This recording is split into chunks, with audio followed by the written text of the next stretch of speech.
Olá, tudo bem com vocês? Eu sou Anderson Chene e estamos aqui em um novo formato para levar para você muita informação e um convidado todo especial. Bem-vindos ao primeiro episódio do Podjor, o Podjor Futebol Clube, uma parceria da ACESP, a Associação dos Cronistas Esportivos do Estado de São Paulo, e o curso de jornalismo da ESPM São Paulo. Eu sou Anderson Chene e aqui do meu lado está o aluno do quarto ano, do quarto semestre de jornalismo, o Arthur Sapiro. Tudo bom, Arthur? Tudo bem, Chene? Boa noite. Boa noite não, né? Boa tarde, bom dia, tanto faz a toda a bancada. É isso aí, hoje temos um convidado mais do que especial, ele que é comentarista do Sport TV, formado na Casper Libero, vencedor de 6 prêmios ACESP como melhor comentarista, Maurício Noriega. Seja muito bem-vindo. Muito obrigado a todos vocês pelo convite, tá cheio aqui o espaço. Primeiro dar um oi pra galera, pedir desculpas que eu cheguei atrasado, não foi culpa minha, mas cheguei atrasado. E eu já tô intimidado aqui pela voz do Arthur, cara, você viu? Tá, no quarto semestre já vibrou tudo aqui no Anderson Chene, já é super conhecido por essa voz maravilhosa, mas o Arthur, que vozeirão, hein? Tá chegando. Obrigado. Lembrando que todo mundo pode acompanhar nas redes sociais da ACESP, do Podjor Futebol Clube, e aplausos da galera, que temos uma galera aqui empolgante. O pessoal fica tenso no começo, Arthur e Nori, então a gente quebra o gelo para essa galera que está aqui ajudando a gente a fazer o nosso primeiro podcast nesse formato muito bom, junto com os alunos aqui do Podjor da ESPM. Vamos à primeira pergunta para o nosso convidado, que é um grande jornalista e um exímio jogador de beach tênis, Arthur. Vamos lá, então. Nori, em primeiro lugar, obrigado por você ter vindo, junto com esses alunos. Você tem uma experiência muito legal na sua história de jornalismo, que nós vamos falar aqui não só na televisão, mas que veio lá atrás, e nós vamos contar essa trajetória sua. Eu gostaria que você falasse, então, da sua trajetória profissional, né? Como que você chegou onde você está e a galera te acompanha no Grupo Globo hoje. Bom, eu tenho já mais de 35 anos trabalhando como jornalista, né? Comecei muito cedo. O mais curioso disso tudo é que eu não queria ser jornalista de jeito nenhum, por ser filho de jornalista. Meu pai, meu saudoso pai Luiz Noriega, era narrador esportivo, TV Tupi, TV Cultura, muita coisa, Voz da América, coisa pra Globo, TV Manchete. E eu odiava jornalismo, cara. Odiava porque o jornalismo era a entidade que tirava meu pai de casa. Meu pai precisava viajar, ficava muito tempo fora, às vezes ficava 40, 50 dias. Então eu jurei pra mim que eu nunca ia fazer aquilo na vida. Quebrei o juramento, né? E acabei fazendo muitas das coisas que ele fez também. Inclusive, uma das maiores emoções da minha vida foi ter, na Copa do Mundo da Rússia, em 2018, meio sem querer, eu fui visitar um museu lá, um museu da cosmonáutica, né? Porque nós chamamos os caras que vão para o espaço de astronautas. O russo chama de cosmonauta. Então, seria o museu da cosmonáutica lá. Em frente a esse museu, era o hotel que meu pai tinha ficado na Olimpíada de Moscou em 1980. Cara, a hora que eu soube daquilo, eu comecei a chorar no meio, lá Milton Leite do meu lado, me consolando, assim. Mas, então, voltando para o trilho da conversa, eu não queria ser jornalista. Não queria ser jornalista, eu queria ser atleta. O negócio, minha parada era ser atleta. Eu queria disputar uma Olimpíada como atleta. Aí, sempre joguei bola, como todo mundo joga bola, tal. Quando eu tinha 13, 14 anos, eu fui convidado para jogar bola num clube aqui de São Paulo, tal, mas eu tinha começado a jogar voleibol na escola e fui convidado para jogar num clube aqui de São Paulo, no Paulistano. E aí o voleibol passou a fazer parte da minha vida e eu achei que um dia eu ia jogar uma Olimpíada como atleta de voleibol. Não deu certo, mas joguei um tempo, fui profissional, porque eu ganhei dinheiro para jogar voleibol um tempo, quando eu joguei no Banespa. E parei, aí fui estudar, fazer vestibular. O vestibular, assim, eu tinha 3 opções: jornalismo, psicologia e educação física. Eu não me inscrevi para o vestibular de psicologia, me inscrevi para o vestibular de jornalismo, passei na PUC, passei na Metodista e fui fazer o vestibular da Casper Libero careca já. Já tinham raspado minha careca tudo. E até hoje eu não lembro, cara, por que eu não fiz o vestibular de educação física. Também não fiz o vestibular de educação física. Aí fui fazer jornalismo. E acabei gostando e tal. E aí tem como já são mais de 30 anos, a história é longa. Então, se vocês quiserem, eu vou contando por partes para não ficar só eu falando, senão o negócio fica chato. Mas aí, se vocês vão perguntando, eu vou falando, que acho que funciona melhor. Senão eu fico falando muito. Tá falando aqui desse preconceito, né? O próprio Noriega tinha esse preconceito em relação à profissão e, como ele falou, foi seguindo um caminho e acabou entrando no jornalismo. Esse preconceito hoje, ele existe quando a gente fala que é o jornalismo, o jornalista esportivo, né? Segmentado que a gente fala, porque jornalista é jornalista. Sim. Mas nessa trajetória, e principalmente nos últimos anos com a grande mídia crescendo, digital, você sente ainda um preconceito quando se fala de jornalista esportivo? Sim, sim, tem bastante. Curiosamente, dentro dessa trajetória, comecei a trabalhar em jornal, na Folha da Tarde, onde estava meu amigo Nelson Nunes, onde estava meu amigo também Antônio Rocha Filho. E eu, antes disso, eu trabalhei na assessoria de imprensa da Federação Paulista de Basquete. E comecei a trabalhar, não no esporte, comecei a trabalhar no geral, depois no internacional, e aí fui para o esporte. Mas sempre teve muito preconceito em relação a isso. Acho que na época que eu comecei a trabalhar, já tinha menos. Mas tinha aquela coisa enraizada do pessoal que ficava no fundão da redação, do cara que não tinha qualificação para trabalhar em política, economia, ia trabalhar no esporte. Sempre teve um pouco disso. Só que, curiosamente, quando o bicho apertava, quando a coisa pegava, era no pessoal do esporte que eles iam se socorrer. Tá aqui o Nelson Nunes que não vai me deixar mentir sobre isso. Tinha cobertura especial, sequestro, chama o pessoal do esporte. Eleição, chama o pessoal do esporte. Carnaval, quem vai cobrir? O pessoal do esporte. Então, talvez fosse alguma coisa enraizada dentro da própria realidade dos jornalistas, da vida das redações. Existia uma coisa que eu não sei de onde veio, historicamente, acho que é anterior também ao processo da minha entrada na profissão, de achar que o jornalista esportivo era despreparado, que ele não tinha condição de fazer outra coisa, que o futebol era uma bobagem, porque se cobria basicamente futebol, né? Mas tem. Eu acho que ainda tem um certo preconceito em relação a quem vai fazer o jornalismo de cobertura de esporte. Porque nós somos jornalistas e estamos no esporte. Eu defino dessa forma. Você é jornalista que está cobrindo esporte.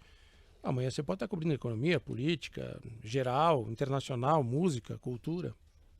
E já teve alguma situação que diminuíram o seu trabalho justamente por você ser um jornalista da área do esporte? Já teve. Teve uma que eu lembro muito bem.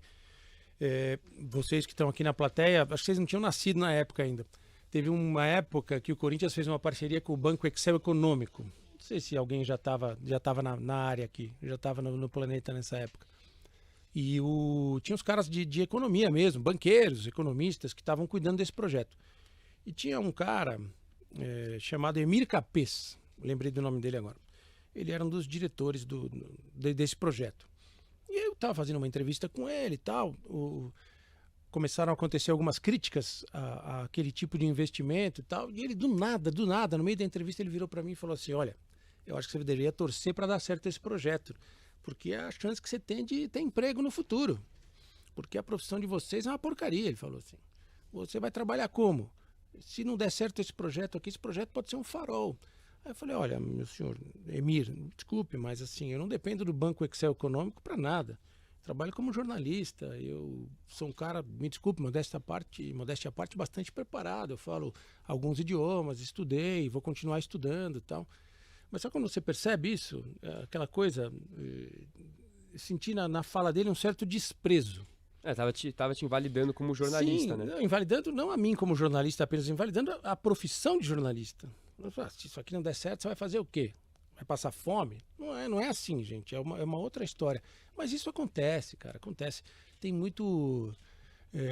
Eu não fui vítima disso diretamente, mas eu conheço tenho colegas que foram vítimas disso por parte de atletas, de jogadores de futebol, diminuindo o cara, entendeu? Falando do salário do cara. E é triste, é muito triste, mas existe. E ainda essa situação, infelizmente, é comum em alguns meios, algumas situações. Eu gostaria que você falasse de outro assunto que também gera várias opiniões, né? E dos últimos anos para cá, eu ia falar décadas não, da última década para cá, é comum a gente ver o ex-jogador comentando, dividindo geralmente com um jornalista. Como que é essa relação sua especificamente? Ou até mesmo do Grupo Globo que você trabalha, e qual a gente já agradece a liberação para você estar aqui, em especial o Vitor Carlos, essa relação de ter cada vez mais, em todas as mídias, um ex-atleta comentando, ou futebol, ou outras modalidades. Não, eu, particularmente, nunca tive problema com isso. e nunca tive problema com nenhum ex-atleta. Nenhum ex-atleta. Já trabalhei com ex-jogador de basquete, ex-jogador de vôlei, treinador de basquete, treinador de futebol, ex-jogador de futebol, jogador de futebol em atividade. Nunca tive nenhum problema. Até entendo o formato, que é uma coisa que quase tudo que a gente faz em televisão no Brasil foi copiado dos Estados Unidos. Né? O projeto de televisão do Brasil, ele foi copiado dos Estados Unidos. E os Estados Unidos, eles trabalham com a questão do especialista. Quem é o especialista nessa visão? É o cara que jogou, é o cara que participou, que foi profissional, que tem uma visão, que esteve lá dentro, né? Vamos resumir dessa forma. E eu nunca tive problema, acho que eles fazem parte de um contexto. Eu gosto da combinação jornalista e ex-jogador, acho que ela é complementar e ela oferece um conteúdo bem legal para quem está acompanhando. E assim, tem comentarista que foi jogador que é péssimo comentarista, como tem jornalista que é péssimo comentarista, e como tem jornalista que é ótimo e aí jogador que é ótimo. Na minha avaliação, a avaliação de todos vocês aqui pode ser diferente. Tem gente aqui que pode achar que eu sou um ótimo comentarista, tem gente aqui que pode achar que eu sou uma porcaria de comentarista. Isso é normal. Quem trabalha com isso, com opinião, está exposto a esse tipo de avaliação. Eu sinceramente, eu não vejo problema. Não vejo problema. E até eu trago aqui um nome, uma pessoa que também trabalhou com a gente, comigo, com o Nelsinho, com o Toninho na Folha da Tarde, o Mauro Betting, que todo mundo conhece. O Mauro Betting, eu sempre falo isso para ele quando eu encontro com ele. Ele foi um cara que quebrou muitas barreiras num período em que quase não tinha jornalista comentando nem em rádio e nem em televisão. E o Mauro Betting meteu a cara, foi comentar na Rádio Bandeirantes, na TV Bandeirantes, fazia futebol feminino, que na época era... Cara, hoje é uma maravilha você ter a cobertura de futebol feminino. Naquela época ninguém queria fazer, existia preconceito mesmo. Os jogos eram disputados no estádio Ícaro de Castro Melo, no Ibirapuera, um estádio totalmente improvisado. E o Mauro foi lá, começou a fazer os comentários dele lá. Mas eu, sinceramente, eu não vejo problema. E acho também, Xene, galera, que essa questão, ela vem para um problema da formação do jornalista. O jornalista, quando vai trabalhar no esporte, ele acha que só tem uma coisa para ele fazer, futebol. Tem aquela piada, né, antiga, você vai cobrir vôlei, o cara falava assim, não faça educação física. Jornalismo é futebol, o resto é educação física. E dentro dessa postura, o jornalismo esportivo deixou de formar pessoas capazes de comentar um voleibol, comentar natação, comentar basquete, atletismo. Eu fico muito confortável para falar sobre isso, porque eu cobri todos os esportes. Eu cobri Olimpíadas, Jogos Pan-Americanos, Mundial de Basquete, Mundial de Vôlei, Mundial de Judô, Mundial de Natação, boliche. Entendeu? Eu gosto de esporte. Eu escolhi trabalhar com esporte. Só que tem muita gente que acha que a cobertura jornalística esportiva é só futebol. Aí o que acontece? Você pega um campeonato mundial de basquete, de vôlei, Jogos Pan-Americanos, Jogos Olímpicos, falta jornalista preparado para comentar voleibol, para comentar basquete, para falar sobre tênis de mesa. Aí o cara vai buscar o especialista, que é o ex-atleta. Então acho que a gente tem que fazer uma autocrítica em relação a isso. A gente enveredou por um caminho que é só de falar só de futebol. E seguindo essa linha desses ex-atletas, você acha que quando eles vão ingressar nessa área do jornalismo como comentarista, analista, enfim, você acha que eles deviam ter uma preparação prévia antes de entrar nas transmissões? Porque às vezes eles só entram ali e estão na transmissão. Acontece que tem alguns deles, eu não vou dar nomes aqui, porque cada um tem a sua maneira de pensar e o seu objetivo na vida. Muitos vão para a televisão apenas pela exposição da televisão, para mostrar a cara lá e alguém lembrar dele e ser contratado para diretor de futebol, para ser contratado como treinador. Muitos aproveitam a exposição que a televisão dá para isso. Alguns escolhem como profissão mesmo, como, vou ser comentarista. Alguns vão estudar jornalismo, por exemplo. Outros vão fazer curso de treinador. Tem um cara que, por exemplo, que para mim, além de ser meu amigo hoje, pessoal particular, mas ele escolheu a profissão de comentarista, que é o Casagrande. O Casagrande foi ser comentarista, né? As pessoas conhecem mais o Casão como comentarista do que como jogador. Então ele abraçou esse caminho. Se eu tivesse sido jogador de futebol profissional e quisesse trabalhar como comentarista, eu ia estudar jornalismo. Para me preparar melhor, para ter noções de ética. para entender um pouquinho do que é informação, o que é opinião, para ter um bom conhecimento da língua, para saber como eu vou passar a minha mensagem. Isso é uma questão muito particular. Que nem eu falei para vocês, não é o fato de o cara ter sido um grande jogador de futebol, só diz uma coisa: ele foi um grande jogador de futebol. Nada garante que ele vai ser um grande jornalista, um grande comentarista. O Rei Pelé, saudoso Rei Pelé, foi o maior jogador de futebol da história. Ele não foi o melhor comentarista do Brasil. Então, uma coisa não garante nada, cara, entendeu? É preparação, é preparação. E eu gostaria que esses colegas hoje que a gente tem, ex-jogadores, que eles fossem estudar jornalismo, estudar... Nem que seja para fazer um curso de jornalismo esportivo, mas comunicação, base, né? Comunicação, né? Existem ex-jogadores que são ótimos comunicadores, que são comunicadores naturais. Mas eu acho que se todos fizessem isso, eles dariam uma contribuição muito grande para a nossa profissão. Eles iam valorizar muito a nossa profissão. Bem, a gente está conversando com o Maurício Noriega, aqui no Pod Jó, da SPM, nas redes sociais também da ACESP, num lindo auditório que a gente está conhecendo aqui. Vai ser o maravilhoso formato, mesmo. Sensacional. Vai ser o formato nosso daqui para frente. A gente estava com o pessoal da Live Sports, agora estamos aqui com essa juventude, que depois tem perguntas para o Maurício Noriega. E já sei também que dentro das plataformas tem o TikTok aqui do Pod Jó. E eu quero saber como que você, especialmente, um jornalista... jovem, mas da velha guarda, né? Assim nem tão jovem assim. Lá da velha guarda, que a gente tinha o rádio físico, a força do rádio, o jornal daquele domingo, aquele jornal grosso, e de repente a gente tem a adaptação das novas mídias, como o TikTok, o Kawaii, enfim, a nova comunicação com o jovem, especificamente, e é claro que o esporte está englobado nessas redes sociais também. A sua opinião dessa transformação, que tudo hoje é muito rápido... Sim. E como que você vê dentro do Grupo Globo também, hoje, as novas tecnologias, a velocidade, a interação? A gente pega, por exemplo, o sorteio de Libertadores e Sul-Americana, que você tem vários formatos de informação fora daquele padrão que a gente tinha da TV e do rádio. Não, primeiro que tem aquele papo que os 50 são os novos 30, né? Eles falam. Eu tenho 55, já estou meio rodado já. E assim, a gente tem que aprender com as novas tecnologias e utilizar bem as novas ferramentas. Eu me lembro quando trabalhávamos no Diário Popular, Nelson Nunes, que está aqui, presidente da CESP, meu chefe, e eu falo isso com muito orgulho, um dos meus mentores, um dos meus professores na profissão. Eu tinha trabalhado na Folha da Tarde com o Toninho, e lá na Folha da Tarde já tinha computador. Aí eu fui trabalhar no Diário Popular, a convite do Nelson, inclusive. Não tinha computador. A gente saiu do computador para a máquina de escrever, voltamos para a máquina de escrever. E depois chega o computador. O Nelson acho que lembra disso.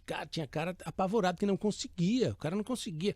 Ele precisava ouvir o barulhinho da tecla da máquina. O tec, tec, tec, tec. Ele ficava desesperado. Mas com o tempo as pessoas vão se adaptando. Obviamente que a velocidade com que isso acontece, ela vai atropelando gerações que não tiveram essa oportunidade. Eu não sei se todos aqui viram uma vez um vídeo de um bebê vendo televisão. Um bebê já aprendendo a andar, os primeiros passos, ele vai para a televisão e começa a mexer assim na televisão. Bebê, porque ele já tinha pegado num celular e sabia que mexendo no celular, então ele queria fazer aquilo na televisão. Rapidamente, a mente daquela criança já percebeu que aquela tela ele poderia fazer alguma coisa, mexendo com as mãos. E a gente vai se adaptando a isso. Eu procuro aprender o máximo que eu puder, mas tenho limitações. Por exemplo, qualquer um de vocês edita melhor um vídeo no celular do que eu. Qualquer um de vocês.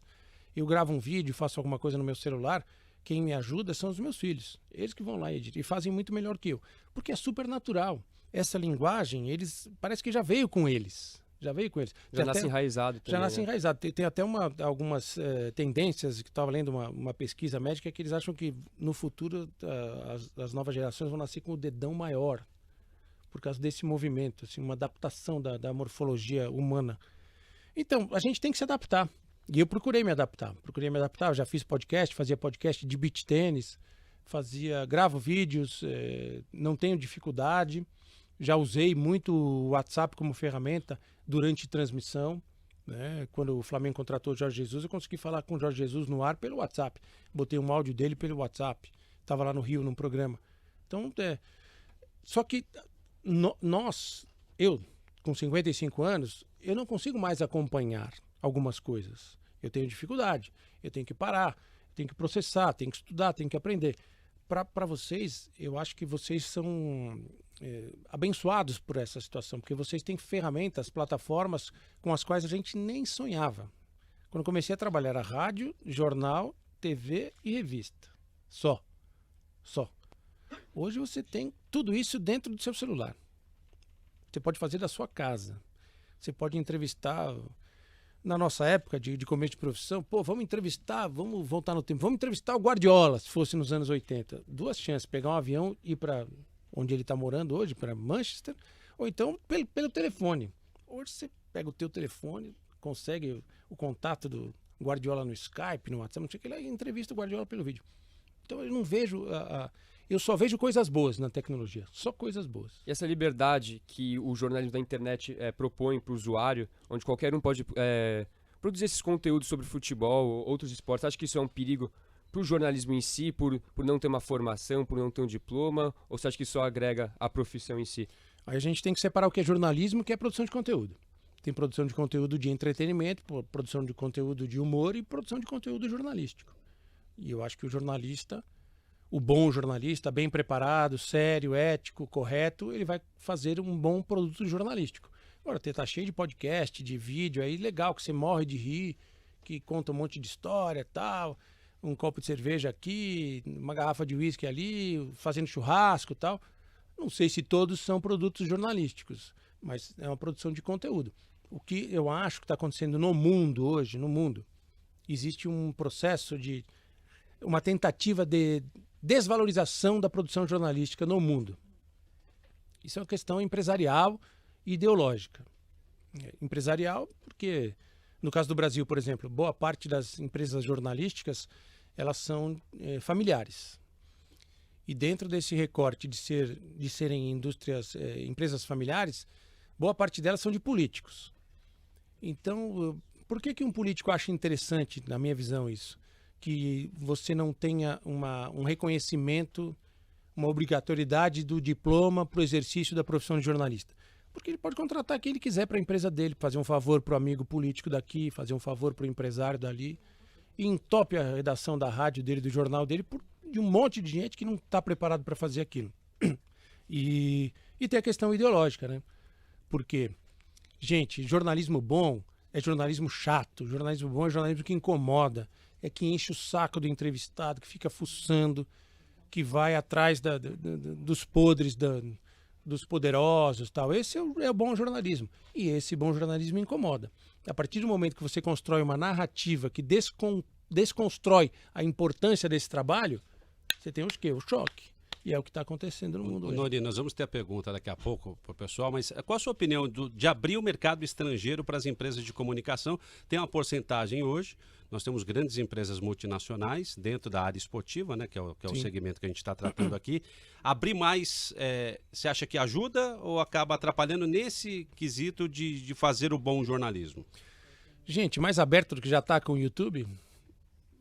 Você tem acesso a qualquer produção.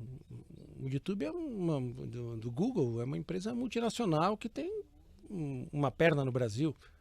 Agora, controle acionário, aí eu não tenho nem conhecimento técnico para falar sobre isso, porque envolve uma série de aspectos jurídicos e tudo mais. Eu, sinceramente, não sei, está cheio de empresas de outras áreas, empresas internacionais investindo no Brasil. Eu sou bem... Vou dizer para você que eu sou bem saidinho nessa parada aí. Acho que tem que abrir tudo. Eu não gosto muito dessa coisa do nacionalismo no mundo, não. Acho que tem que... Eu sou meio... Não sei se a galera aqui assistia Star Trek. Vocês assistiam Star Trek? Star Trek, o mundo evolui para essa coisa, assim, que as pessoas não trabalham mais por dinheiro, elas trabalham por prazer, por realizar coisas, e não tem mais a divisão de nações, bandeiras, tudo é um planeta só. Sei lá, uma visão talvez meio ingênua da minha parte, mas eu vejo desse jeito. A tua professora está ali, ó, para interagir com os alunos. Passa a bola para a professora, por favor. Vai lá, faz a pergunta, por favor. Oi, Nori, eu sou a Maria Eduarda, eu sou Tudo estudante bem? de... Tudo bem, eu sou estudante de jornalismo no 3º semestre aqui da faculdade.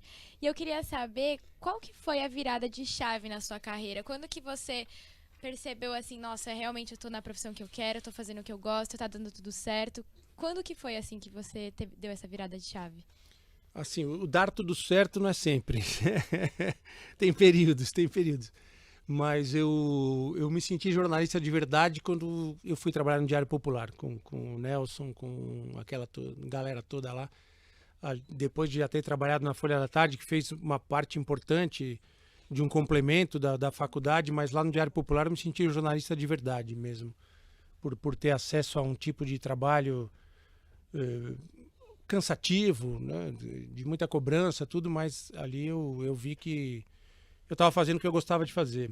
E eu tive a oportunidade de, sendo repórter do Diário Popular, cobrir a minha primeira Olimpíada, em 92, em Barcelona. E ali eu realizei uma parte dos meus sonhos profissionais.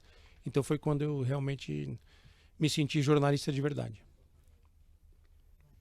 Oi, eu sou a Paola, tudo bem? Estou no Tudo bem, terceiro Paola? semestre.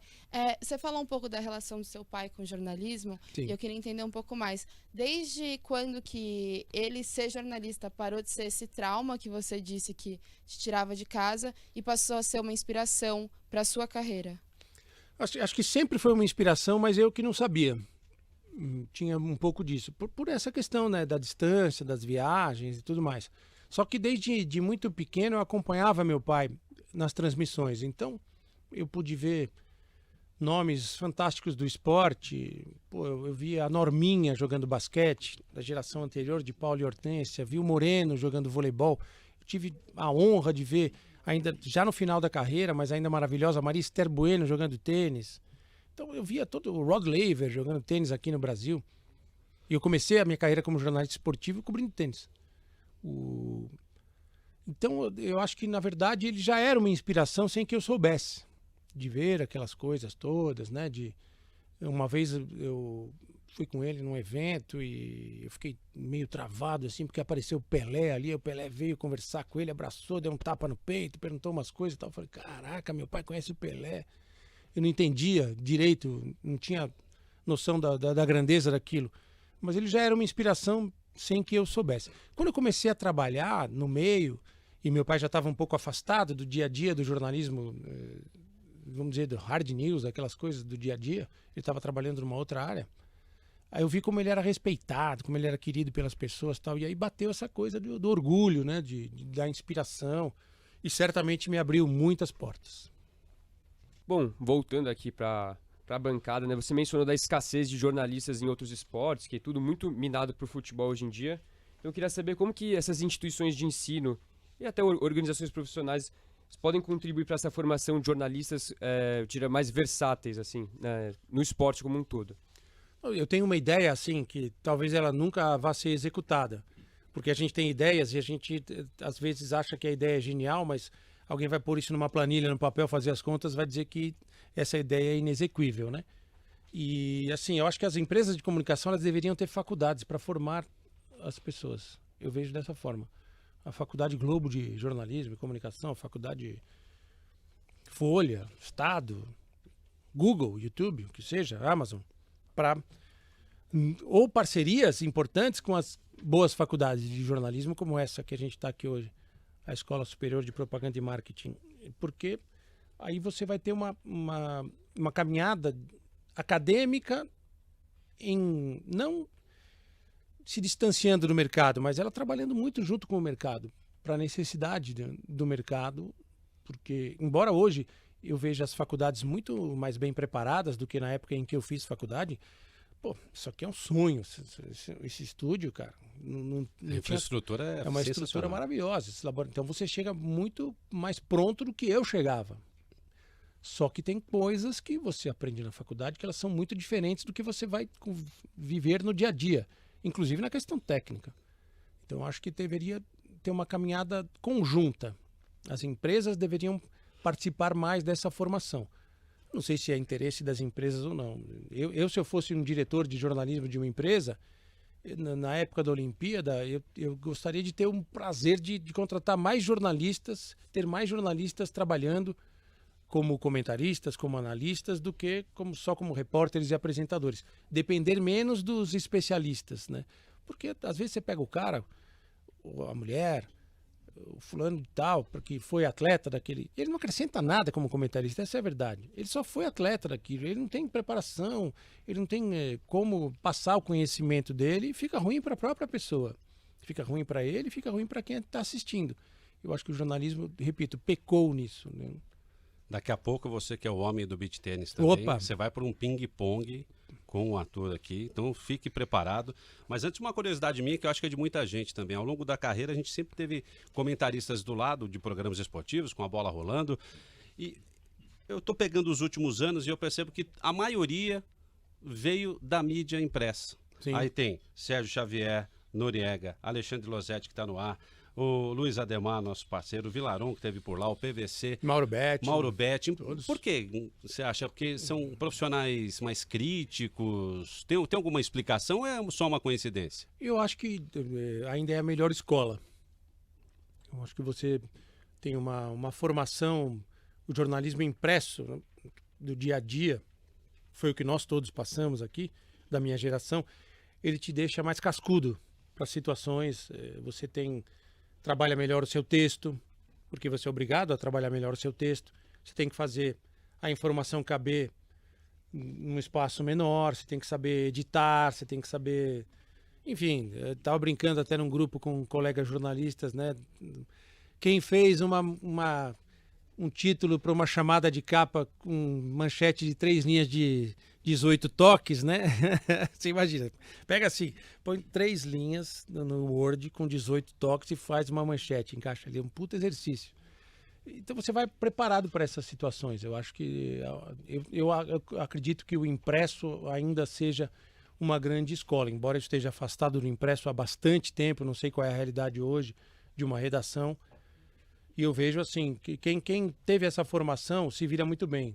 Se vira muito bem na internet, se vira muito bem no rádio, se vira muito bem na televisão. Bem, antes do ping-pong, a dica para os estudantes, para quem está acompanhando o podcast, para entrar na área, para ser um profissional que se adeque aí seu segmento, né? Seja qual for, rádio, TV, jornal, streaming que está por aí, do experiente Noriega. Uma dica para eu dar para a galera? Para essa galera é... Olha, leiam muito, leiam de tudo, sejam absolutamente curiosos, não desperdicem nenhuma oportunidade. Uma oportunidade pode parecer um maior mico, ela pode estar abrindo uma porta que vocês não fazem nem ideia do que ela vai oferecer para vocês. Sejam absolutamente desprovidos de preconceito, de qualquer forma. Não existe empresa ruim, não existe emprego ruim quando você está querendo aprender. E aprendam idiomas o máximo que vocês puderem, inclusive o mandarim, se possível, porque a China vai mandar no mundo. O mandarim é um idioma muito importante. E eu acho que assim, a leitura para mim é o fundamental. Eu sempre faço isso como uma dica, um conselho para jovens jornalistas, estudantes de qualquer formação, que você vá dar uma palestra, bater um papo. Ler é maravilhoso e é lendo que você vai conhecer situações, você é capaz de conhecer lugares e países sem estar nesses países, lendo, estudando, pesquisando. Hoje você tem ferramentas maravilhosas aí, a internet te dá acesso a leituras que eram impossíveis quando eu comecei. Eu acho que a melhor escola é um bom livro, para você criar vocabulário. É muito constrangedor você ver um colega no ar, um amigo no ar, quando começa a faltar vocabulário, né? Isso é um exercício que eu faço dia a dia, para que nunca me falte vocabulário numa transmissão, para que eu não perca o fio da meada por me faltarem palavras e tal. Acho que essa é a dica, E estejam sempre abertos a qualquer tipo de novidade. Não tem caminho ruim. O ator já está por aqui, mas antes você entra nas redes sociais da ACESP, acompanhe os podcasts que já foram produzidos com vários profissionais experientes e também aqui do Podjor FC nas redes sociais para você estar sempre muito bem antenado até com os próximos podcasts. Arthur, você e o Nori. Vamos nessa, vamos fazer nosso bate-bola aqui, nosso ping-pong, enfim. Vou te fazer uma pergunta, você responde na lata, na sinceridade. Tá bom. Então vamos começar aqui. Maior injustiça do futebol pra você? Maior injustiça do futebol, a Holanda nunca ter sido vencedora de uma Copa do Mundo. 2010 foi um pecado. Bom, Messi ou Cristiano Ronaldo? Messi, Pelé ou Maradona? Pelé, Um ídolo na vida? meu pai, Luiz ídolo- Noriega. Um ídolo no esporte? O ídolo no esporte é Renan, jogador de voleibol, que hoje é técnico da seleção brasileira. Um momento marcante no jornalismo esportivo? Ah, cara, a final da Copa do Mundo de 2010, sem dúvida alguma. Foi a primeira final de Copa do Mundo que eu comentei. Eu sou neto de espanhol, a Espanha foi campeã, então tinha uma relação ali. E naquele dia da final, em Joanesburgo, eu tive assim a bênção de estar no mesmo lugar em que o Nelson Mandela passou com um carrinho lá, cara. Foi uma das maiores emoções da minha vida. Você vê o Nelson Mandela passando lá de longe num carrinho dentro do campo, o estádio inteiro em pé aplaudindo, gente chorando, gente emocionada. Foi inesquecível para mim. Um esporte favorito tirando futebol? Beach tênis. E vôlei. Mas vamos supor que a Globo vai te dar férias hoje. Pra onde você vai? Você pode ir pra qualquer lugar. Para qualquer lugar, vou para Bariri. Conhece? Já ouviu falar? Pior que não. Bariri, que é a terra da minha família. É até no interior aqui de São Paulo, é uma cidadezinha pequena, 30, 35 mil habitantes, mas eu sou muito apegado às raízes, eu gosto muito de lá, eu tenho uma história de vida lá, tudo assim. Eu nasci de 8 meses e os partos de 8 meses são mais complicados que os partos de 7, eu aprendi na vida, não sei porquê, não faço ideia, mas foi. E eu tive um nascimento bem complicado, nasci com uma doença que eles chamavam de cianose na época, doença azul. A gestação não foi completa, né? Então eu sufocava, eu ficava roxo, por isso que eles chamavam de doença azul. Porque tinha uma válvula do meu coração que bombeava o sangue que não estava pronta ainda. E eu fui desenganado, essas coisas todas, e eu fui salvo por um médico, amigo da minha família lá de Bariri, que já faleceu, que é um anjo, o Dr. Fauzi Fara, e pelas orações da família toda, claro, eu acredito nisso. E eu fui esse médico, depois de eu sobreviver a uma noite da qual o médico falou que eu não passaria, que eu morreria naquela noite, e eu sobrevivi. E esse médico amigo da família, o Dr. Fausto, ligou para o meu avô, na época, o Dr. Armando Galizia, e falou assim: olha, Armando, a gente é amigo da família, eu sou médico, tenho uma questão ética e tal, mas eu tenho tudo pronto aqui para cuidar do menino aqui em Bariri, num hospital que ele tinha que chamava Casa de Saúde São Jorge, atrás da igreja matriz de Bariri. E eu fui para lá, ele tinha criado uma espécie de mini UTI. Ele falou assim, ele precisa de gestação, ele precisa completar a gestação, ele vai ficar um mês na estufa e de uma superalimentação, na época, que era um leite em pó americano, que meu pai conseguia importar, porque ele fazia uns trabalhos para a J.W. Thompson, agência de publicidade na época, que é uma agência americana. E aí eu sobrevivi a essa questão toda e passei os 3 primeiros meses da minha vida em Bariri. Então a primeira vez que eu respirei um ar de verdade fora daquela situação foi em Bariri, então... Por isso que eu tenho essa ligação. Então, se tiver férias hoje, para onde você vai? Para Bariri. Maurício Noriega, abrindo o Podijor em parceria com a CESP, agradecendo a esse jornalista fantástico, que é um atleta incrível, segundo me falaram, vencedor de todas as modalidades quando a CESP faz do beach tênis, referência para esses alunos, futuros jornalistas já colocando a mão na massa. Obrigado por sua presença. Aplausos para o nosso primeiro convidado, que abrilhantou demais aqui o Podijor. Obrigado, viu, Nori? Eu que agradeço, é um prazer, cara. Eu aprendo mais com vocês do que qualquer coisa que eu possa passar em termos de experiência. Eu acho fantástico esse tipo de contato. Eu acho maravilhoso ver o brilho nos olhos de vocês todos, a esperança e... Acreditem. Não é fácil ser jornalista. Mas eu tenho fé que vocês vão dar uma recuperada boa na nossa profissão. Vocês são muito preparados, vocês são guerreiros, lutadores, vocês conhecem essas ferramentas novas e o jornalismo precisa desse sangue novo aí para sobreviver a tantos ataques que ele vem sofrendo. Bom, e a gente fica por aqui, né, com o Podijor Futebol Clube. Lembrando que esse é um podcast com a parceria da CESP, com o curso de jornalismo da SPM. Maurício, queria te agradecer de novo pela presença aqui, de verdade. É uma honra. E, bom, segue a gente nas redes sociais, né? Lá vão ter outros conteúdos, cortes, outros episódios e, bom, fiquem atentos. E tem o seu elogio porque o Maurício colocou É, na sua por voz. favor, Vou hein? repetir aqui. Não vamos fixar ali. Repete, os por, destaques. repete, por favor. Não, Noriega. o Arthur me deixou intimidado aqui no começo, quando ele começou a falar vozeirão. O cara pode ser de apresentador de telejornal, de rádio, tá bem, pô. Tá A bem. galera de mídia filmou isso aí, né? Pra postar, por Ó, favor. então agora você fala o seu nome. Apresentação, Arthur Sapiro. Anderson Chene, roteiro e a produção da Paola Betega e da Maria Eduarda Mustafa. Nas mídias sociais, Heloísa Vasilian e Leonardo Oliveira. Trabalhos técnicos, Afonso Afonsos, Marcelo Bonora e Marcelo Urso Fernandes. Produção ACESP. Marina Maioli, ela que cobrou pra eu não errar o nome dela aqui no ao vivo, deu certo. Nelson Nunes. Supervisão do conteúdo, professora Patrícia Rangel e Antônio Rocha Filho. Muito obrigado. Até a próxima, então, aqui no Pod Jó. Valeu, galera. Obrigado, Nori. Obrigado a vocês.